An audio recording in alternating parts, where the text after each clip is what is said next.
Hello friends, welcome to पेनिशिया classes. Current affairs की series में आप लोगों का स्वागत है।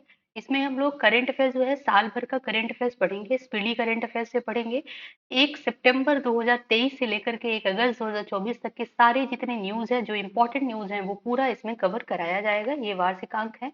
अब देखिए इसमें क्या क्या पढ़ेंगे। बजट वगैरह सब इसमें पढ़ाया जाएगा। 2024-25 का जो बजट है वो पढ़ेंगे। आर्थिक सर्वे देखेंगे, यहाँ पे इकोनॉमिक सर्वे जो कि 2023-24 का है। और ये रिपोर्ट है पेरिस ओलंपिक का 2024 में जो अभी चल रहा है। लोकसभा चुनाव देखेंगे, T20 वर्ल्ड कप देखेंगे। सारे इंपॉर्टेंट है। एग्जाम में एक एक क्वेश्चन सबसे बनने की संभावना है। सैन्य अभ्यास 2023-24 के बीच में किन किन देशों के बीच कौन कौन से सैन्य अभ्यास हुए, ये याद कीजिएगा, एग्जाम में आता है। विज्ञान और प्रौद्योगिकी से देखेंगे। सम्मेलन जो हुआ है समारोह 2023-24 के बीच में, वो पूरा देखेंगे इसमें। ठीक है, ये पूरा दिया गया है यहाँ पे। तो चलिए स्टार्ट करते हैं इसको। जो इम्पोर्टेंट नहीं है उसको छोड़ते चलेंगे। अब ये सब आप लोग को याद ही होगा कि कौन राष्ट्रपति है, कौन प्रधानमंत्री है, तो इतना तो आपको पता ही रहना चाहिए।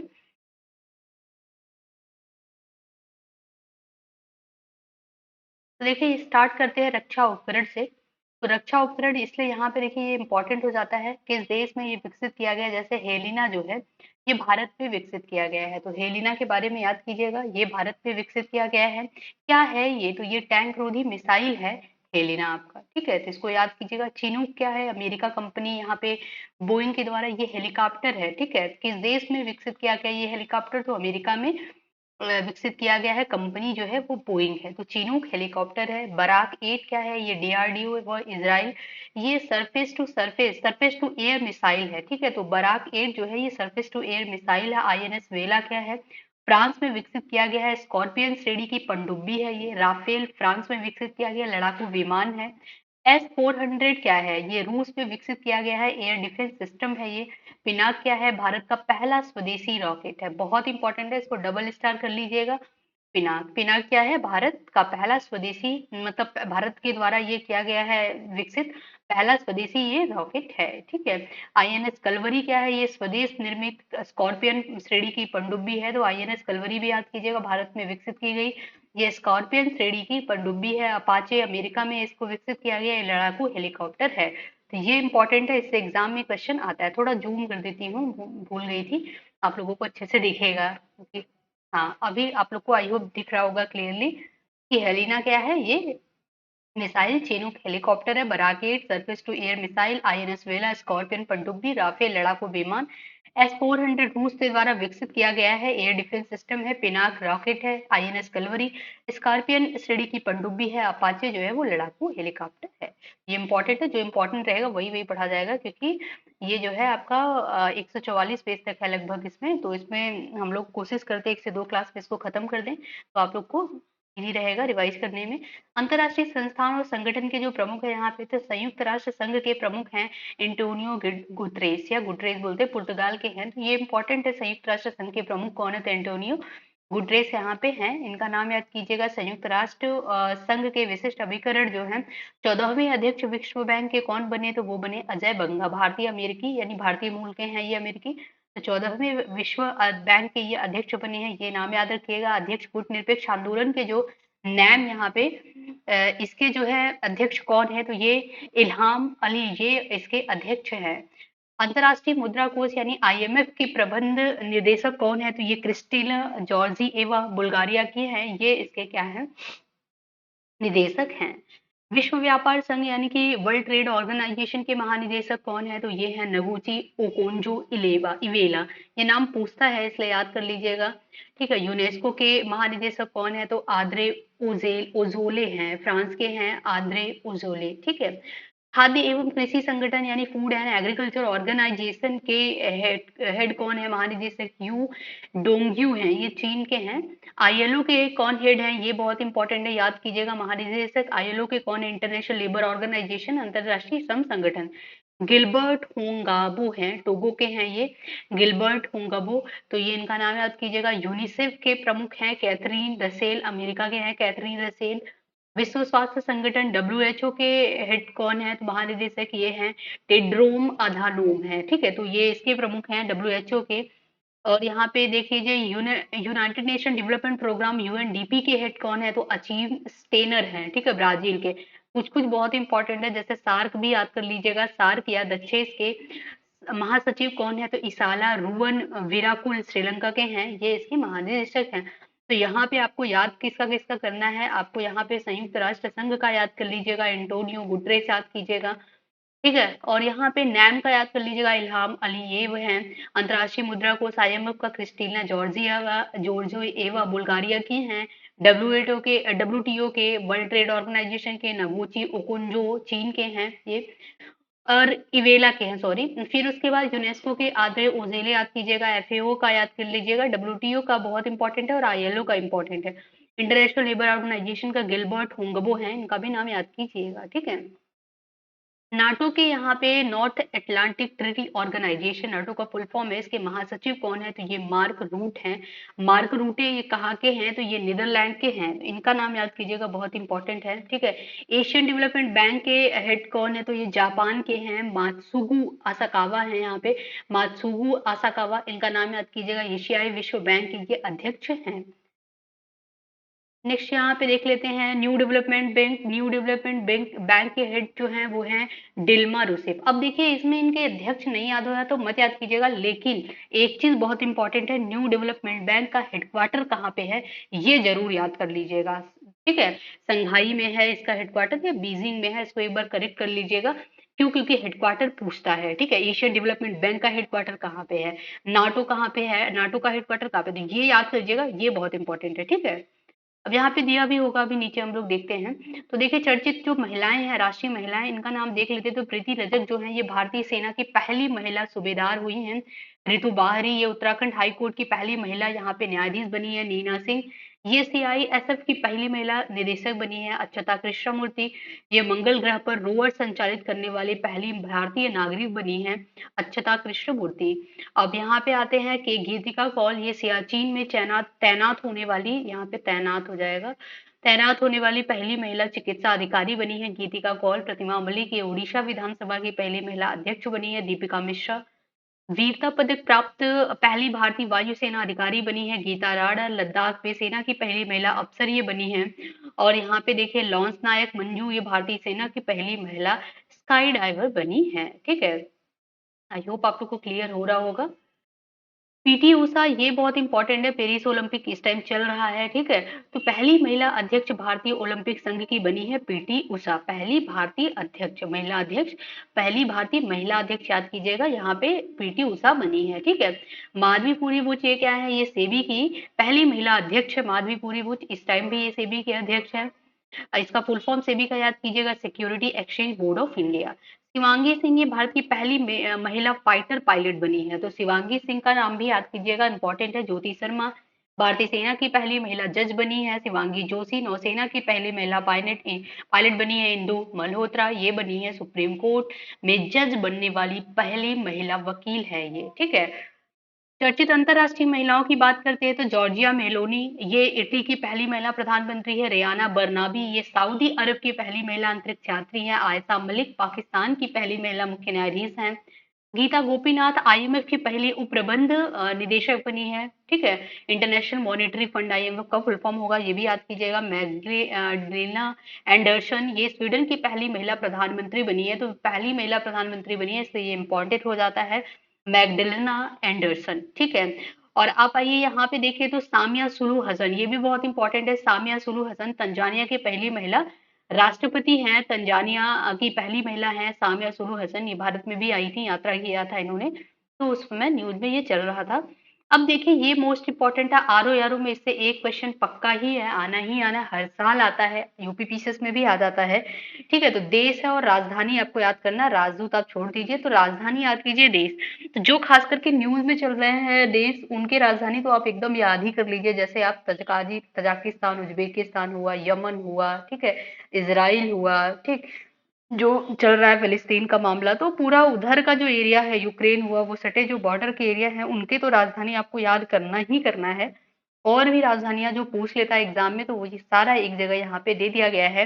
तो यहाँ पे देखते हैं यमन की राजधानी क्या है, साना है। बहामास की राजधानी नसाऊ है, ये पूछा हुआ है बहामास की राजधानी क्या है। तो बहामास की जो राजधानी है वो नसाऊ है, याद कीजिएगा। मैं पढ़ा कर देती हूँ तो आप लोग को क्लियरली दिखेगा, ठीक है। फिर देखते हैं यहाँ पे, तो देखिए जो आपका अमेरिका की राजधानी वाशिंगटन डीसी है, सूरीनाम की राजधानी परामारिबो है। पारामारिबो ये सूरीनाम की राजधानी इंपॉर्टेंट हो जाती है। मोंटेसेराट ये इसकी राजधानी कहाँ है, तो प्लाउमाउथ है। रोमानिया की राजधानी डबल स्टार कीजिए, ये इसकी राजधानी बुकारेस्ट है, एग्जाम में पूछा हुआ भी है। मोंटेनेग्रो की राजधानी पॉडगोरिका है। नौरू की राजधानी यारेन है। तंजानिया की राजधानी डोडोमा है। फिलीपींस की राजधानी मनीला है। जॉर्डन जॉर्डन की राजधानी अम्मान है। ये तीनों याद कीजिएगा, बहुत इंपॉर्टेंट है। तंजानिया, डोडोमा, फिलीपींस, मनीला, जॉर्डन का अम्मान। कैमरून का क्या है यहाँ पे, याउंडे है। जिम्बाब्वे का हरारे है। लग्जमबर्ग की राजधानी लग्जमबर्ग ही है। नाइजर की राजधानी भी बहुत इंपॉर्टेंट है, तो ये नियामे है नाइजर की राजधानी, ठीक है। नामीबिया की राजधानी यहाँ पे विंडहोक है। म्यांमार की राजधानी नेपी ताव है, तो म्यांमार की भी याद कीजिएगा।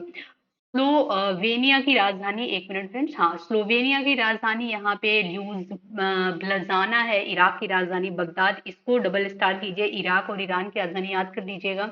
चिली की राजधानी यहाँ पे सेंटियागो है। रूस की राजधानी मास्को है। और आप आइए यहाँ पे, तो क्यूबा की राजधानी जो है वो है हवाना, ठीक है। रूस की भी याद कीजिएगा। ऑस्ट्रिया की राजधानी है वियना।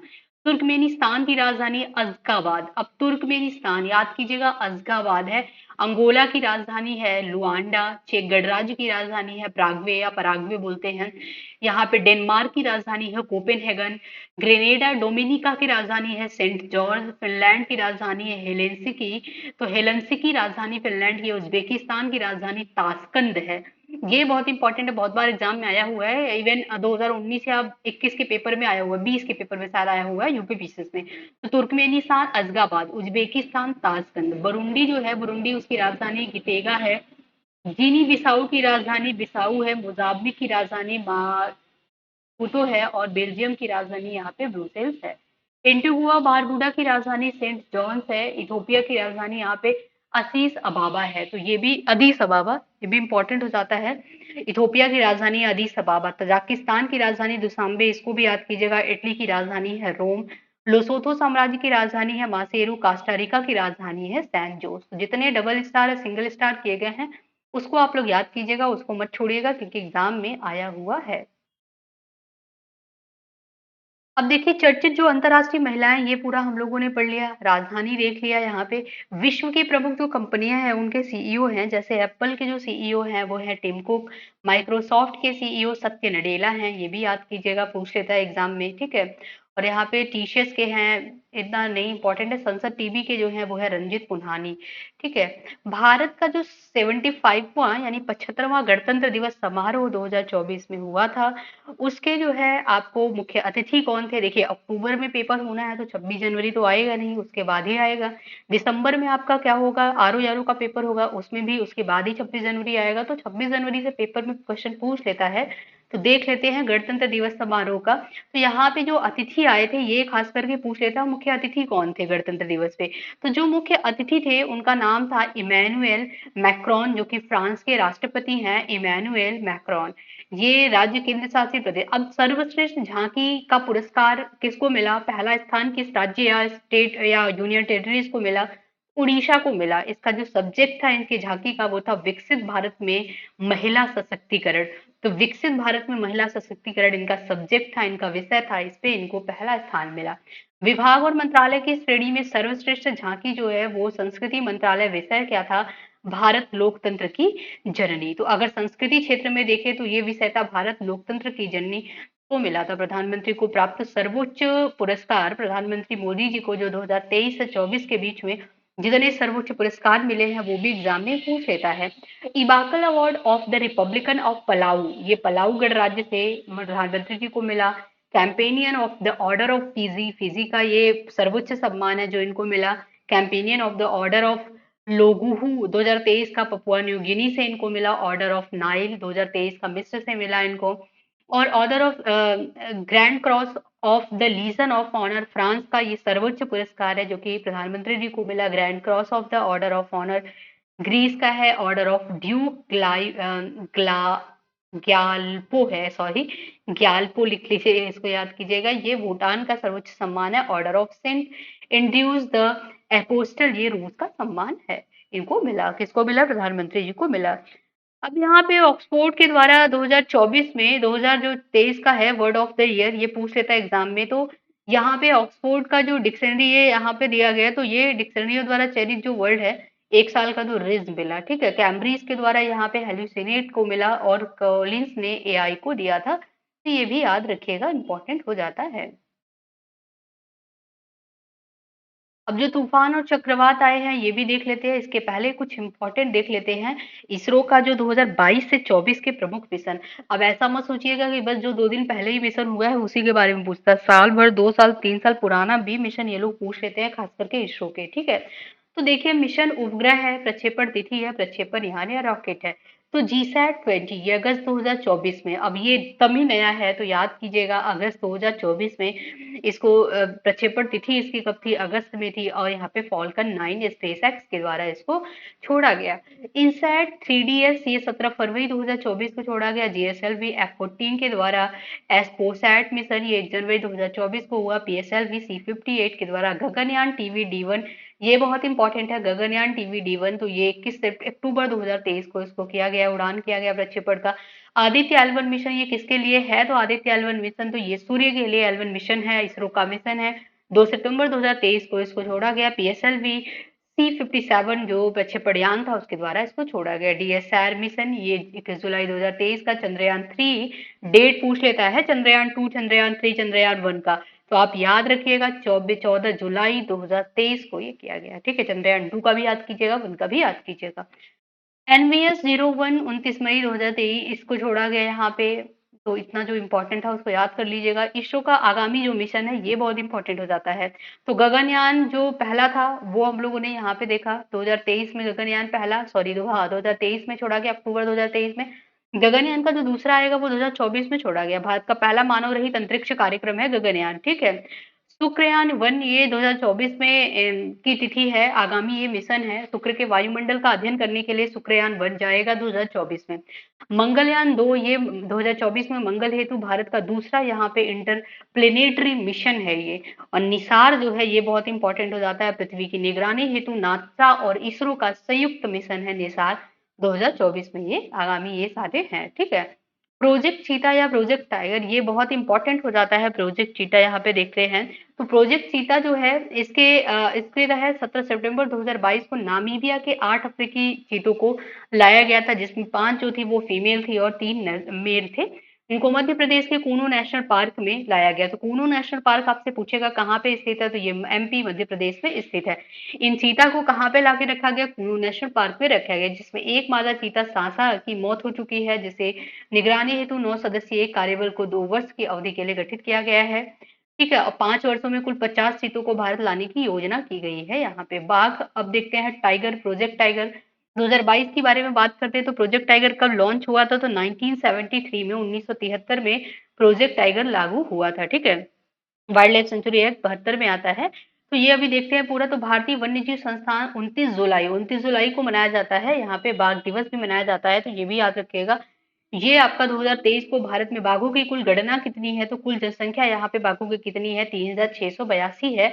ये याद कर लीजिएगा, इंपॉर्टेंट है, लेटेस्ट रिपोर्ट यही है, ठीक है।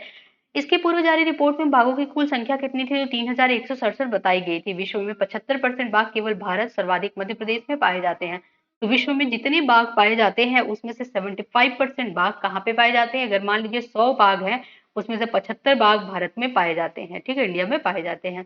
जिसमें सबसे अधिक अगर बात करें स्टेट की, तो मध्य प्रदेश में पाए जाते हैं। 2018 से 22 के बीच में बाघों की संख्या 24% दर्ज की गई है, तो वृद्धि में, ठीक है। तो अगर देखते हैं 18 से 22 के बीच में कितनी संख्या की वृद्धि हुई है, तो 24% की वृद्धि हुई है। जिम कॉर्बेट नेशनल पार्क जो है ये कहाँ पे है, तो ये उत्तराखंड में है। जिम कॉर्बेट टाइगर रिजर्व भी है, देश का सबसे ज्यादा बाघ यहाँ पे 260 बाघ यहाँ पे वृद्धि हुई है। बिहार में बाघों की संख्या 2018 से में 31 थी तथा 2022 में 54 हो गई। पर्यावरण, वन एवं जलवायु परिवर्तन मंत्रालय के रिपोर्ट के अनुसार भारत में बाघों की कुल संख्या 3925 तथा वार्षिक रिपोर्ट दर कितनी है, 6.1% की दर है। तो ये भी याद रखिएगा। अब भारत में 2023-24 में आए तूफान और चक्रवात ये भी इंपॉर्टेंट हो जाता है, एग्जाम में पूछ लेता है कि कौन से जो चक्रवात आए उसका नामकरण किस देश ने किया। तो फ्रेडी जो चक्रवात है ये मोजाम्बिक, मडागास्कर में आया था, इसका नामकरण यमन देश ने किया था। मोचा ये बांग्लादेश और म्यांमार में ये मोचा तूफान आया था, चक्रवात आया था। इसका नामकरण भी यमन ने किया था। ऑस्ट्रेलिया के पश्चिमी तट पे इल्सा यहाँ पे आया था, जो कि यमन ने ही नामकरण किया था, या नामकरण का नहीं पता यहाँ पे। ठीक है, अब भारत में जो जो आया था वो देख लीजिए। तेज, ये भारत में दक्षिण पश्चिम अरब सागर में, अगर अरब सागर की बात करें तो यहाँ पे है आपका अरब सागर, इधर में आता है, यानी कि इधर में क्या है आपका गुजरात है इधर में। ठीक है, और यहाँ महाराष्ट्र है, गोवा है, यहाँ पे केरला है, तो इधर के एरिया में आया था। हामून बांग्लादेश पश्चिम बंगाल में आया था, ईरान ने नाम क्रिएट किया था। मैथिली बांग्लादेश तट पे आया था, मैथिली तूफान। और यहाँ पे डेनियल बात करते तो लीबिया में आया था। ठीक है, रेमेल बहुत इंपॉर्टेंट हो जाता है, तो रेमेल पश्चिम बंगाल में आया हुआ है तूफान। ओमान ने नामकरण लिया था रेमेल। ठीक है, विश्व के शीर्ष 3 सुपर कंप्यूटर, ये याद कीजिएगा। पहला सुपर कंप्यूटर फ्रंटियर, अमेरिका का जो कंप्यूटर है उसको पहला सुपर कंप्यूटर का दर्जा दिया गया। दूसरा फुगाकू है जो कि जापान का है। तीसरा लूमी है जो कि फिनलैंड का सुपर कंप्यूटर है। भारत के 3 सुपर कंप्यूटर की बात करते तो एरावत आता है, सीडैक पुणे के द्वारा इसको निर्मित किया गया। परम सिद्धि सीडैक पुणे के द्वारा, प्रत्यूष आईआईटीएम पुणे के द्वारा निर्मित किया गया। तो भारत के से सुपर कंप्यूटर में एरावत, परम सिद्धि, प्रत्यूष आएगा, जबकि वर्ल्ड के सुपर कंप्यूटर में यहाँ पे फ्रंटियर, फुगाकू और लूमी आएगा। भारत वन स्थिति रिपोर्ट 2021, ये बहुत इंपॉर्टेंट हो जाता है। इंडियन फॉरेस्ट देखिए, आई एसएफआर होता है 2021, Indian state of forest report. ये याद कीजिएगा, बहुत इंपॉर्टेंट रिपोर्ट है ये। अब यहाँ पे जो देखिए वन एवं जो पर्यावरण एवं वन मंत्री भूपेंद्र यादव ने 13 जनवरी 2022 को भारत में वन स्थिति रिपोर्ट 2021 जारी किया। 2021 की 17वीं रिपोर्ट जारी किया। अब ये देखिए 2 साल पे ये रिपोर्ट जारी होता है। 19 से जारी हुआ था, फिर ये 2021 में जारी हुआ। देश में कुल वन एवं वृक्षावरण, तो total tree cover and forest cover दोनों मिला लीजिए तो कितना है, तो 24.62% है, यानी 8,09,563 वर्ग किलोमीटर है। देश में कुल वनावरण कितने हैं, तो बस केवल वनावरण की बात करते हैं यहाँ पे, तो ये 7,13,789 यानी कि 21% है। 2 पॉइंट, अब ये पूरा याद कीजिएगा, 21.71% क्या है यहाँ पे, फॉरेस्ट कवर है। फिर आप आइए यहाँ पे 2.91% ट्री कवर है। इन दोनों को जोड़ दीजिए तो यहाँ पे 2 आ जाएगा, 6 आ जाएगा, पॉइंट बचेगा, तो यहाँ पे 3 1 4 आ जाएगा, 24.62% ये टोटल ट्री और फॉरेस्ट कवर है। ये भी याद रखिएगा, परसेंटेज ही ज्यादातर पूछता है। कुल वृद्धि कितनी हुई है, तो यहाँ पे 2261 वर्ग किलोमीटर की वृद्धि हुई है टोटल। वनावरण में वृद्धि कितनी हुई है, तो 2019 की तुलना में बात करें तो 0.22% हुई है। वृक्षावरण में वृद्धि 0.76% हुई है। कुल मैंग्रोव वन कितने हैं, तो ये यहाँ पे है जो 4,992 वर्ग किलोमीटर में कुल मैंग्रोव वन है। सर्वाधिक मैंग्रोव वन वाला राज्य जो है वो है पश्चिम बंगाल। गुजरात सेकंड नंबर पे आता है, Andaman Nicobar island third number पे आता है। सर्वाधिक वन क्षेत्र वाले राज्य मध्य प्रदेश हैं, अरुणाचल प्रदेश है, छत्तीसगढ़ है, और यहाँ पे सबसे कम वन प्रदेश वाले राज्य हरियाणा, पंजाब और गोवा है। पर्यावरण में वृद्धि दिखाने वाले राज्य आंध्र प्रदेश, सबसे ज्यादा ग्रोथ किस राज्य में हुआ 2019 से तुलना करें तो वो आंध्र प्रदेश में हुआ, फिर तेलंगाना में, फिर उड़ीसा में हुआ। सर्वाधिक वनावरण प्रतिशत वाला जो राज्य है वो मिजोरम में है, अरुणाचल प्रदेश, मेघालय में इसके बाद आता है यहाँ पे। तो सर्वाधिक परसेंटेज वाली बात करते हैं तो पहले नंबर पे मिजोरम, फिर अरुणाचल प्रदेश, फिर तीसरा आ जाएगा आपका मेघालय। देश के वनों के कुल कार्बन स्टॉक कितने हैं, तो 7,204 मिलियन टन। ये है देश में कुल कार्बन स्टॉकों की संख्या। नेक्स्ट यहाँ पे कृषिगत उत्पाद जो भारत एवं विश्व में देखते हैं तो चावल सबसे ज्यादा चीन में होता है। दूसरे नंबर पे भारत में अगर सबसे ज्यादा कहीं देखें तो पश्चिम बंगाल में होता है। गेहूं सबसे ज्यादा विश्व में बात करें तो चीन में होता है। भारत में देखें तो उत्तर प्रदेश में सबसे ज्यादा होता है। मक्का अमेरिका में होता है सबसे ज्यादा। भारत में देखें तो कर्नाटका में होता है। दालें मक्का भारत में होती हैं सबसे ज्यादा, मध्य प्रदेश में, भारत के राज्य में होती हैं। और मूंगफली चीन में सबसे ज्यादा होती है, गुजरात में। यहाँ पे भारत में देखें तो सबसे ज्यादा गुजरात में होती है। गन्ना जो है ये कहाँ पे, ब्राजील में सबसे ज्यादा। भारत में बात करें तो उत्तर प्रदेश में। जूट जो है, ये रिपोर्ट याद कीजिएगा, उत्तर प्रदेश पहले नंबर पे है, एग्जाम में पूछ लेता है। फिर तंबाकू की बात करें तो चीन में है सबसे ज्यादा, सूरजमुखी यूक्रेन में सबसे ज्यादा होता है, कॉफी ब्राजील में होता है। ठीक है, ज्वार अगर देखें तो अमेरिका में होता है, महाराष्ट्र में, भारत में कपास चाइना में सबसे ज्यादा। भारत में बात करें तो महाराष्ट्र गुजरात आएगा। प्याज चीन में सबसे ज्यादा होता है, भारत में बात करें तो महाराष्ट्र है। चाय सबसे ज्यादा चीन में होता है, असम में अगर बात करें, भारत में। सोयाबीन अमेरिका में, भारत में मध्य प्रदेश। दूध भारत में होता है सबसे ज्यादा, राजस्थान में सबसे ज्यादा। चीनी जो है भारत में सबसे ज्यादा, महाराष्ट्र में। मसाला जो है वो आप देखिए तो यहाँ पे भारत में, मध्य प्रदेश में, कुल तिलहन में भारत सबसे नंबर 1 पे है। अगर बात करते हैं स्टेट की तो राजस्थान है। अब ये खनिज उत्पादन में भारत और विश्व में स्थान दिया हुआ है, ब्रांड एम्बेसडर और योजना दिया हुआ है। तो ये पूरा हम लोग डिटेल में पढ़ेंगे, कल की क्लास में पढ़ेंगे, नहीं तो बहुत लंबा हो जाएगा क्योंकि फैक्चुअल थोड़े जाते हैं। तो आप लोग इतना याद करके आइए कल की क्लास में, फिर कल की क्लास फिर देखेंगे हम लोग 10 से 11 पेज, फिर कल पढ़ लेंगे, ठीक है। तो आई होप आप लोगों को पसंद आया होगा, समझ आया होगा। कोई भी डाउट होगा तो प्लीज आप लोग कमेंट कीजिएगा, अगर नहीं समझ में आएगा तो कमेंट कीजिएगा, बताइएगा कुछ जो भी दिक्कत होगा, ठीक है। तो आज यही तक रखती हूँ, अगर पसंद आए तो प्लीज आप लोग लाइक कीजिए, ज्यादा से ज्यादा शेयर कीजिए, सब्सक्राइब कीजिए।